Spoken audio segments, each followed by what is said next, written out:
Bien, bonjour à tous et merci d'être aussi nombreux pour ce cinquième webinaire que nous organisons aujourd'hui et qui porte sur le sujet de l'évolution des commerciaux B2B à l'ère du digital. Avant de commencer, je vais me présenter. Je m'appelle Pierre-Alexandre, je suis ergonome chez Aria Studio. Je suis diplômé d'un master en ergonomie et en psychologie du travail et récemment j'ai passé la certification de Google Analytics. En ce qui concerne notre équipe, donc nous sommes Yuto. Qu'est-ce que c'est Yuto? C'est 11 ans d'expérience, c'est 25 collaborateurs hyper spécialisés dans leur domaine respectif d'intervention. Et c'est également deux mascottes poilues, à savoir Yuto, le renard futé qui accompagne vos commerciaux, et Hip Hop, notre chien, la mascotte de Aria Studio en quelque sorte, qui vous accueille avec toute la joie du monde lors de vos visites dans nos locaux. Bien, avant de commencer par une petite introduction, si vous avez des questions au cours du webinaire sur des éléments que je vais vous poser, que je vais vous présenter du moins, n'hésitez pas à le dire n'hésitez pas à poser des questions tout simplement. Laura, notre chargée de communication, se fera une grande joie de vous répondre. Voilà, donc nous allons pouvoir commencer. Alors, parlons un peu de la digitalisation. Alors, la digitalisation de la fonction commerciale, c'est un phénomène qui est plutôt récent en France, puisque les outils ont commencé à se développer notoirement, il y a à peu près 5 ans. Alors, ce qu'il faut retenir, du moins ce qu'il faut intégrer, c'est qu'avec le digital, on dit que le commercial, il est amélioré, il est augmenté. Alors, son métier ne va pas changer fondamentalement, non, pas du tout, mais le commercial va devenir beaucoup plus performant. En revanche, on remarque que les objectifs des commerciaux, même s'ils sont toujours les mêmes, ils sont de plus en plus difficiles à atteindre. La raison, c'est que aujourd'hui, il faut 54% d'opportunités commerciales supplémentaires pour réaliser le même chiffre d'affaires qui était réalisé en 2012. Mais pourquoi? Tout simplement parce que le prospect, le client, a transformé radicalement sa façon d'acheter. Le prospect aujourd'hui, il est plus autonome, il est plus informé et surtout il est plus déterminé à se forger par lui-même une opinion grâce à ce qu'il va trouver sur Internet. Et donc face à ça, le commercial doit adopter une nouvelle façon d'aborder son prospect et donc adopter de nouveaux outils performants, des nouveaux outils qui vont lui offrir une efficacité commerciale accrue et une meilleure productivité. Et à titre d'illustration, du moins à titre de points supplémentaires, le maître mot dans les entreprises qui réussissent, c'est d'aligner une stratégie marketing et une stratégie commerciale dans l'optique d'améliorer la performance des ventes. Donc concernant les outils, les nouveaux outils à développer, les nouveaux outils à acquérir, que je vais vous présenter tout au long de ce webinaire, j'aimerais illustrer ces points grâce à notre application Yuto, que je vous ai un peu présenté précédemment. Donc, rentrons tout de suite dans le vif du sujet avec le grand 1, un monde en constante évolution. Alors pour cette partie, je vais m'appuyer sur plusieurs études qui ont été menées, dont une par le cabinet Forrester aux États-Unis en 2015. Alors cette étude elle disait que d'ici 5 ans, l'ensemble des forces de vente B2B devrait être diminué de 20%. Donc d'ici 5 ans, c'était en 2015, donc en 2020-2022. La cause, c'est que tout simplement les acheteurs dans le B2B préfèrent à 3 contre 1, donc à 75% à peu près, avoir affaire aux outils du numérique, tout ce qui est mail, chat, que de parler en face à face avec le commercial, avec un commercial. Alors par contre, ce qu'il faut retenir, ce qu'il faut savoir, ce qu'il faut peser et ce qu'il faut nuancer, c'est que le rapport de Forrester est concession. Alors que les clients aujourd'hui vivent à l'ère du digital, les entreprises du B2B restent malheureusement bloquées dans les années 80, dans les années 90, en appliquant le même modèle de vente qu'à l'époque, la vente intrusive. Et c'est ce point que nous allons essayer de développer, la vente intrusive qui porte préjudice à votre activité. Et donc de fait, aujourd'hui 57% du processus d'achat est fait avant de parler à un commercial. Donc ça c'est une étude qui a été réalisée par CEB Global. Tout simplement, c'est que l'acheteur va chercher à se faire une opinion sur les offres et les services avec les contenus qu'il peut avoir accès sur le web. Face à ça, il a donc développé, le prospect, le client, a développé une méfiance vis-à-vis des commerciaux et de leur argumentaire de vente dû à une procédure, dû à un processus de vente intrusif. Alors par contre, tout n'est pas noir, bien évidemment, puisque l'acheteur B2B ne refuse pas tout échange avec le commercial. Selon lui, il est même indispensable dans certaines situations, comme négocier un prix pour 91% des acheteurs B2B, gérer une vente complexe qui nécessite du conseil dans 80% des cas, traiter des transactions au montant élevé dans les 2 tiers, ou encore souscrire à des offres nécessitant une installation ou un service après-vente spécifique. Dans ce monde en constante évolution, on a une tendance qui est assez sous-jacente, c'est l'interactivité. Alors qu'est-ce que l'interactivité? Alors aujourd'hui, l'information est descendante, mais elle est aussi ascendante. C'est-à-dire que les clients s'informent presque tous en ligne avant de prendre leur décision, qu'on soit dans un environnement de B2B ou dans un environnement de B2C. Et les utilisateurs, les consommateurs, les clients, etc., vont avant tout se baser sur les avis utilisateurs, sur les contenus de qualité, mais également sur la présence sur les réseaux sociaux de l'entreprise. Et donc, avec tous ces outils, le commercial, en lien bien évidemment avec les équipes marketing, ils ne doivent pas passer à côté de ces moyens de communiquer avec leurs clients, avec leurs prospects. Et donc, en conséquence, c'est que le social selling, donc cette présence sur les réseaux sociaux, ou du moins la vente qui utilise les outils sociaux, elle va se développer dans un seul et même but, qui est d'apporter aux prospects et aux clients le bon contenu au bon moment. Et donc, ce point, c'est le principe de la vente consultative. Et nous allons donc développer une approche qui va faire passer de la vente intrusive à la vente consultative. Et donc, c'est notre grand 2, tout simplement, passer d'une vente intrusive à une approche consultative. Donc, dans un environnement de vente intrusive, seulement 8% des affaires signées trouvent leur origine dans les salons, le marketing, etc. Donc ça, c'est une étude qui a été menée par HubSpot. Pourquoi? Parce qu'aujourd'hui, les méthodes traditionnelles de prospection sont non seulement coûteuses, mais surtout, elles ne vous ramènent que très peu de prospects, très peu de clients. Et donc, face à ça, on est en droit de dire que la vente intrusive, elle est morte. C'est pour ça qu'aujourd'hui, on parle de vente consultative. Et donc, la vente consultative, qu'est-ce que c'est? Eh bien, le terme de vente consultative, ce terme est utilisé pour désigner un processus de vente B2B par lequel le commercial en charge de la vente va apporter, si vous voulez, une expertise forte en réponse aux besoins de son client, de son prospect.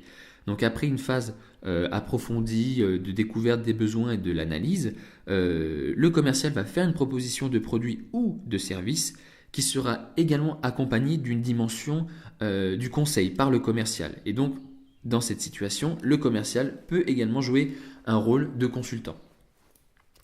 Et donc avec cette vente consultative, le commercial doit connaître son client, doit tout connaître de son client pour apporter une réelle valeur ajoutée au rendez-vous.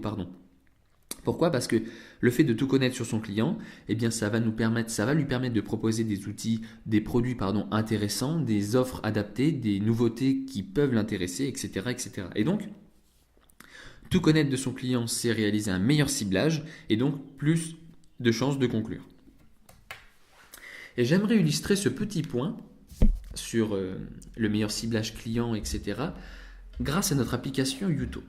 Donc quand vous êtes sur notre application Youto, là vous êtes sur la page d'accueil, vous pouvez tout connaître de votre client grâce aux fiches clients. Donc pour cela, vous allez dans Clients, avec les widgets, avec le menu d'accueil. Nous, notre client qu'on prend, c'est évidemment Demosarl.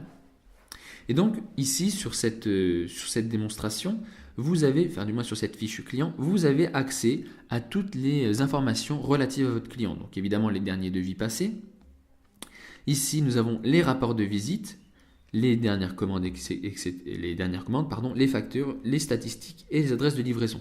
Alors, les informations qui sont affichées sont paramétrables, bien évidemment, puisque là, nous n'avons pas mis les reliquats, nous n'avons pas mis d'autres informations, parce que l'application est entièrement personnalisable selon vos besoins. Et donc, l'intérêt ici, c'est que vous avez accès à une mine d'or d'informations que vous pouvez traiter et utiliser à bon escient. Par exemple, je vais prendre le cas des rapports de visite. Là, mon client, on lui a présenté des produits. Bon, voilà. Sur ces produits que nous lui avons présentés, il y a eu tel produit avec tel degré de satisfaction. Donc, c'est assez informatif de façon à dire, bon, je sais que la dernière fois, j'ai présenté tel et tel produit, le client était satisfait. Donc, s'il a été satisfait, je peux lui reproposer pour peut-être envisager une vente. Mais ce n'est pas tout. Lorsque vous créez des rapports de visite, là par exemple je clique sur ajouter, vous pouvez également ajouter des rapports qui concernent d'autres points. Donc là par exemple c'était une présentation de produit, mais ça peut être également pour un devis, pour une signature, pour un entretien de satisfaction ou pour même des réclamations pour non-conformité. L'intérêt c'est vraiment d'avoir toutes les informations sous la main en temps réel, de façon à bien préparer votre rendez-vous et donc d'être parfait, d'illuminer, d'être éblouissant pour votre client. Et donc aujourd'hui, quel est le problème ? C'est que le problème qu'on constate aujourd'hui, c'est que malgré tout, à la base, aligner des stratégies marketing et commerciales, ça permettrait d'augmenter de 20% la croissance de son chiffre d'affaires par an. Et c'est énorme. Et donc le problème, pour en revenir à nos moutons, le problème c'est que pourquoi 92% des entreprises françaises en B2B ne l'ont pas fait ? C'est tout simplement parce qu'il y a une petite guerre intestine dans les entreprises. Pourquoi ? Entre les équipes marketing et les équipes de vente.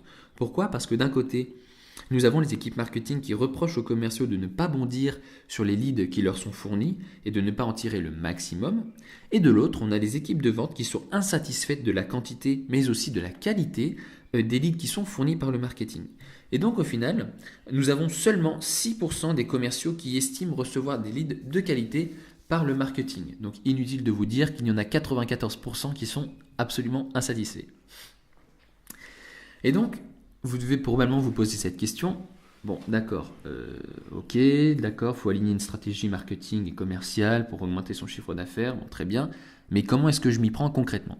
Alors, la meilleure méthode pour aligner une stratégie marketing et vente reste celle d'HubSpot. La première est qu'il faut parler la même langue. Parler la même langue, c'est-à-dire que le marketing va définir le nombre de marques d'intérêt à générer au départ pour obtenir le nombre de prospects qualifiés nécessaires aux commerciaux pour atteindre leur objectif de vente. Donc ça, il faut parler la même langue. Le deuxième point important, c'est qu'il faut mettre en place des reportings dits en boucle fermée entre les ventes et le marketing. Pourquoi ? Parce que cela va permettre d'affiner votre connaissance du marché, d'analyser les performances des activités marketing et d'améliorer considérablement donc la qualité des prospects qui sont distribués aux commerciaux. Le troisième point, et non des moindres, c'est d'avoir un outil commun accessible par tous qui rassemble les données clients, qui rassemble les promotions, les stocks, les nouveautés, bref, toutes les informations en temps réel. Et j'aimerais illustrer ce point avec Youto, où là j'étais sur la fiche client, je reviens sur ma page d'accueil, et là quand vous êtes sur la page d'accueil, pour illustrer par exemple l'accès aux données aux clients, l'accès aux données clients, l'accès aux promotions, aux stocks, aux nouveautés, déjà sur la page d'accueil, vous avez un petit widget paramétrable qui vous affiche les dernières nouveautés. Mais si vous voulez plus de données, vous allez dans le catalogue, ici. Une fois que vous avez cliqué, donc là vous avez plein de petits filtres que vous pouvez sélectionner. Mais là, si je vais dans le contenu même du catalogue, juste en dessous des filtres, là, vous avez tout un tas de produits qui sont actualisés en temps réel. Donc là, par exemple, que ce soit les prix ou les stocks. Donc là, par exemple, j'ai des produits qui sont en stock, j'ai des produits qui sont prochainement disponibles, j'ai également des produits qui sont en rupture de stock. Donc toutes les informations sont actualisées en temps réel. Et c'est ça l'avantage. Que ce soit au niveau des stocks, que ce soit au niveau des produits dans le catalogue, mais aussi des nouveautés ou même des promotions. L'intérêt, c'est d'avoir toutes les informations accessibles par tous et toutes les informations au plus juste et en temps réel. C'est ça l'intérêt. Le quatrième point pour mettre sur pied une méthode adaptée, c'est de définir ensemble entre vous un SLA. Donc qu'est-ce que c'est un SLA ? C'est un Service Level Agreement. Oui, j'ai un bon accent. Ce document, en fait, il va déterminer les objectifs, les moyens à mettre en œuvre et les responsabilités de chacun. C'est-à-dire que s'il y a le moindre problème, le SLA va être là pour trancher, pour dire qui a tort, qui a raison, dans quel sens aller. Le cinquième et avant-dernier point, c'est qu'il faut que vous gardiez une communication ouverte. Et ça, le dialogue, c'est quelque chose qui est très important. Pourquoi ? Parce que les équipes marketing et commerciales, doivent être au même niveau de savoir, qu'il s'agisse d'une affaire, doivent être au même niveau de savoir en ce qui concerne par exemple les affaires conclues, donc les devis, etc., les nouveautés actuelles ou encore les retours clients, que ce soit des retours positifs ou des retours négatifs. Et enfin, Le dernier, c'est qu'il faut que vous fassiez confiance aux chiffres. L'intérêt, c'est par exemple de créer des tableaux de bord marketing ou alors des rapports d'activité commerciale pour comprendre ce qui n'a pas marché et optimiser en permanence votre retour sur investissement des actions menées. Et j'aimerais illustrer ce point sur faire confiance aux chiffres avec notre application Yuto. Enfin, revenir sur notre application Yuto. Vous avez la possibilité d'avoir sur la page d'accueil le pipeline commercial, donc le widget du pipeline commercial, qui vous indique votre chiffre d'affaires prévisionnel, mais aussi les chiffres d'affaires actuels. Donc vous cliquez sur pipeline commercial dans votre widget, et là vous accédez directement aux statistiques de votre chiffre d'affaires. Et donc grâce à ça, vous pouvez visualiser votre activité du mois en cours, mais également swapper tout au long du graphique pour voir quelles sont l'activité que vous avez menée sur les mois précédents. Donc ça, c'est un bon tableau de bord qui vous permet à la fois d'avoir un contrôle sur votre activité, un contrôle de l'activité passée, mais aussi de l'activité à venir, avec le chiffre d'affaires prévisionnel, le chiffre d'affaires prévu, tout simplement. Dans notre troisième point, nous allons voir quel est l'intérêt, comment s'équiper d'outils pour améliorer votre efficacité commerciale. Et donc dans ce troisième point, Forrester a émis quelques recommandations aux entreprises B2B. La première de ces recommandations, c'est l'intérêt de s'équiper en logiciel et en technologie afin de délivrer aux clients des données personnalisées et en temps réel. Donc ça, on est dans l'approche complètement consultative de la vente.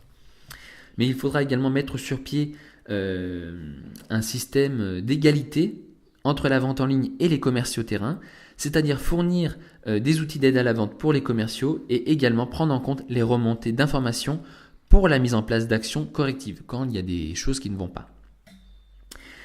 Le troisième point, ça c'est ce que je vous ai parlé assez intensément, c'est le fait d'adopter une stratégie de vente consultative et non plus intrusive. Et enfin, ça c'est un point accessoire où vous pouvez avoir recours à des sites qui recueillent pour le compte d'entreprises des avis clients qui assurent ainsi aux internautes une certaine transparence. Par exemple, vous avez des sites comme Bazaar Voice ou Power Reviews. Leur but, c'est de recueillir les avis clients et ça permet surtout d'éviter les avis qui sont inventés de toutes pièces, de toutes pièces. Parce que quand le client, il va voir sur les sites marchands, il va bien évidemment se baser sur les sites clients, il sent tout de suite si c'est quelque chose qui est inventé ou pas. Donc ça, c'est délétère, c'est un effet délétère. Si on voit que si le client sent ou le prospect sent que que beaucoup d'avis sont montés de toutes pièces, il n'y a aucune transparence, donc on sait que c'est pas clean, donc là c'est tout pour faire fuir. Alors les bénéfices pour l'entreprise de s'équiper d'outils, c'est avant tout un coût par vente qui sera beaucoup moins élevé. Pourquoi ? Parce que les entreprises qui ont migré vers un modèle de vente digitale et qui ont répondu à l'enquête de Forrester ont affirmé avoir diminué leur coût d'exploitation de 30%, enfin jusqu'à 30%, ou encore même augmenté leur marge de 20%. Et là, je vais refaire un autre point avec notre application Yuto, où notre application Yuto, par les utilisateurs, nos clients, nos utilisateurs, ont témoigné en nous disant que leur chiffre d'affaires a augmenté entre 13 et 58%, donc c'est pas rien. Mais ce n'est pas tout. Ils ont également augmenté de 20% leur montant de commandes, enfin leur nombre de commandes, en plus d'une meilleure image de l'entreprise auprès des clients. Et ça, c'est un aspect hyper motivateur. Le fait d'avoir donc des bénéfices, d'avoir des bénéfices par rapport au niveau financier entre le chiffre d'affaires et le nombre de commandes, mais également en rendez-vous client, en ayant une meilleure image auprès des clients, auprès des prospects. Et ça, c'est un atout indéniable. Et selon Forrester, toujours, en guise de petite conclusion, seules les entreprises les entreprises B2B bien évidemment, seules les entreprises B2B qui ont migré vers un modèle de vente digital, selon Forrester, survivront, tout simplement. En ce qui concerne les outils, vous pouvez implémenter ces outils de vente à toutes les étapes. Donc on est bien évidemment dans des outils de vente consultative. Par exemple, vous pouvez utiliser les réseaux sociaux. Les réseaux sociaux aujourd'hui vont générer 2 fois plus de leads que les salons, le télémarketing ou encore la publicité. Pourquoi ? Parce qu'on est dans un monde qui est toujours plus connecté, tout simplement. Et un des réseaux sociaux qui est pas mal, c'est LinkedIn. LinkedIn, c'est un réseau social professionnel et c'est un outil aussi très performant en B2B. Pourquoi ? Parce que grâce à LinkedIn, vous pouvez enrichir votre base de données en cherchant de nouveaux contacts sur LinkedIn, tout simplement. Vous pouvez utiliser également les emails, qui sont souvent plus ouverts que de simples emails. Et vous pouvez également étudier votre prospect en amont pour être plus efficace lors d'entretiens. Donc ça, c'est pour LinkedIn. Je suis sûr que certains d'entre vous ont recours à cet outil. Et on va parler d'un deuxième réseau social, Twitter. Donc là, j'imagine que tout le monde le connaît et que tout le monde également, enfin peut-être pas tout le monde, mais que beaucoup d'entre vous l'utilisent. Twitter, c'est un canal privilégié pour le commercial. Pourquoi ? Parce que grâce à ça, vous pouvez vous faire remarquer par des posts qui proposent une information pertinente pertinente, régulière et exhaustive. Cela vous permet de garder un œil avisé sur la concurrence, donc c'est un peu la notion de veille concurrentielle, qu'est-ce que fait le concurrent, comment est-ce qu'il se positionne, etc. etc. Mais surtout, et ça c'est la force de Twitter, l'une des forces de Twitter, c'est que vous pouvez profiter de l'instantanéité de cet outil. C'est-à-dire que vous pouvez répondre directement à vos prospects et ainsi accélérer le cycle d'achat en mode plus confidentiel, notamment avec la fonction des directs messages. Et donc, avec cette utilisation des réseaux sociaux, donc du social selling, vos prospects penseront directement à vous lorsqu'ils auront besoin de services, de produits, etc., etc. Par rapport à la notion de s'équiper d'outils performants, c'est la nécessité de passer au CRM inversé pour être plus percutant. Alors, petit rappel, aujourd'hui les outils technologiques nous poussent clairement à révolutionner les stratégies commerciales. Aujourd'hui, les logiciels CRM sont fastidieux à remplir et sont quelque peu devenus obsolètes. J'imagine que certains d'entre vous connaissent ce combat.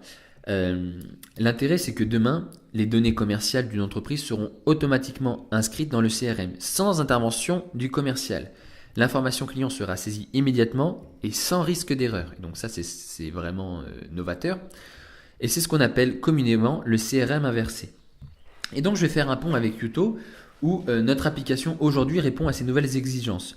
Le commercial n'a plus besoin de remplir les informations. L'application mobile le fait pour vous. Alors, quels sont les bénéfices réels ? Les bénéfices réels, c'est qu'un commercial équipé de l'application Youto va réaliser en moyenne 2 jours de chiffre d'affaires supplémentaires par mois. Et l'application va impacter également tous les services de l'entreprise qui va optimiser ainsi son chiffre d'affaires de 15% en plus par mois. Mais là où le CRM inversé est un point fort, enfin du moins est un... Je ne sais même pas si on peut appeler un point fort, si c'est tout simplement c'est un atout tout simplement, c'est que avec le CRM inversé, les bénéfices sont en moyenne multipliés par 2. Et donc, le commercial va percevoir 4 jours de chiffre d'affaires en plus, tandis que l'entreprise va augmenter son chiffre d'affaires de 30%. Enfin, c'est complètement incroyable, quoi. Et au-delà du gain financier, c'est toute l'organisation de l'entreprise qui va être améliorée. Les commandes vont être automatiquement synchronisées dans l'ERP, ça va vous permettre un gain de temps considérable, notamment pour l'administration des ventes, mais de plus, le service va ainsi attribuer son temps sur de nouvelles missions à plus forte valeur ajoutée. De son côté, la logistique, elle ne va plus subir de flux d'activités intensifs qui sont très souvent source d'erreurs, et par d'écoulement, par cascade, les commandes vont être envoyées au cours de la journée, elles seront mieux réparties et les livraisons seront effectuées beaucoup plus rapidement. Et c'est ça les avantages directs, observables, du CRM inversé, combiné avec Youto bien évidemment. Donc qu'est-ce qu'il faut retenir de tout ça ? Il faut retenir que face à la nouvelle dynamique de consommation et d'achat en B2B, il va être plus que jamais nécessaire que vos équipes commerciales adaptent leur rôle et qu'elles soient en mesure à la fois d'attirer des prospects là où ils se trouvent sur Internet en s'inscrivant dans une démarche qu'on appelle d'inbound marketing solide. Et donc le social selling aujourd'hui est un incontournable. Mais il faudra aussi que vous capitalisiez l'ensemble des données que le CRM inversé met à votre disposition. Par exemple, lors d'une visite, un client attend d'un commercial qu'il apporte une réelle valeur ajoutée et une forte expertise, mais surtout qu'il ait connaissance de toutes les données sur ces dernières interactions. Et là, je vous renvoie au point que nous avons vu avec Yuto, avec la fiche client, avec l'actualisation des données en temps réel, ou même que le commercial a accès à toutes les données, qu'on soit dans les données catalogue ou dans les données clients. Ça, c'est ce qu'attend aujourd'hui le client, c'est ce qu'attend aujourd'hui le prospect. Et enfin, le dernier point, c'est adopter une démarche de vente consultative et non plus intrusive qui court à la perte de la fonction de commercial aujourd'hui. Donc on est bien, c'est la vente intrusive qui court à la perte, hein, attention, pas d'amalgame. Alors vous allez me dire, bon ok d'accord, faut retenir ci, faut retenir ça, mais concrètement, qu'est-ce que tu nous proposes? Eh bien, concrètement, il faut mettre en place à la fois un dispositif de communication pertinent, qui est centré sur les enjeux et les problématiques des prospects et des clients. Donc là, le prospect et le client sont au centre de l'interaction. Mais il faut mettre aussi en place des outils intelligents d'aide à la vente consultative qui permettent de profiler les besoins des prospects et des clients et de détecter les vraies opportunités commerciales sur lesquelles vous pouvez vous concentrer. Enfin, mettre sur pied une équipe pluridisciplinaire qui est capable de réaliser à la fois les communications, qui est capable d'opérer du moins l'infrastructure et d'exécuter des campagnes de communication tout au long de l'année pour générer des prospects qualifiés. Tout simplement. Et donc, pour une petite conclusion, je terminerai sur le fait que c'est un processus d'assimilation qui est lent. Changer ses habitudes ne va pas se faire en un jour. Il va vous falloir plusieurs mois pour parvenir à mettre en place de nouvelles habitudes, de nouvelles stratégies. Le tout, bien évidemment, dépendant de l'entreprise, puisqu'on a une forte variabilité entre les entreprises. Mais surtout, ce processus va demander un accompagnement. Pourquoi? Parce qu'il va falloir évangéliser les forces de vente. Et pourquoi? Et par répercussion, c'est que dès qu'ils constatent que leurs performances sont bien meilleures et que les commerciaux ont de nouvelles opportunités, ils sont tout simplement conquis. Et ce dernier point, je me permettrai de faire un dernier clin d'œil à Yuto, où tous nos utilisateurs, quels qu'ils soient, ont été ravis des bénéfices que leur a apporté Yuto, en termes d'image, en termes de chiffre d'affaires, en termes financiers, et par conséquent, ils sont tout à fait conquis. Voilà, ce webinaire est maintenant terminé. Je vous remercie de votre attention. J'espère que ce webinaire vous aura plu. C'était le but aussi. Si vous avez des questions, n'hésitez pas à les poser dans le chat. Nous allons prendre quelques minutes pour vous y répondre. Si vous souhaitez nous suivre sur les réseaux sociaux, vous pouvez nous suivre sur Facebook et Twitter. Si vous souhaitez accéder à notre site Yuto, eh bien, je vous invite à nous rejoindre sur www.yuto-app.com. Vous pouvez également nous contacter par téléphone ou même par email si vous souhaitez avoir plus d'informations ou tout simplement par curiosité. Nous sommes entièrement à votre disposition. Voilà, quant à moi, je vous remercie grandement de votre attention. Si vous avez des avis, des critiques à formuler, qu'elles soient positives ou négatives, n'hésitez pas à nous le faire savoir. Toutes les critiques sont bonnes pour avancer. Et quant à moi, je vous remercie une dernière fois et je vous souhaite une excellente après-midi. Merci beaucoup. Au revoir.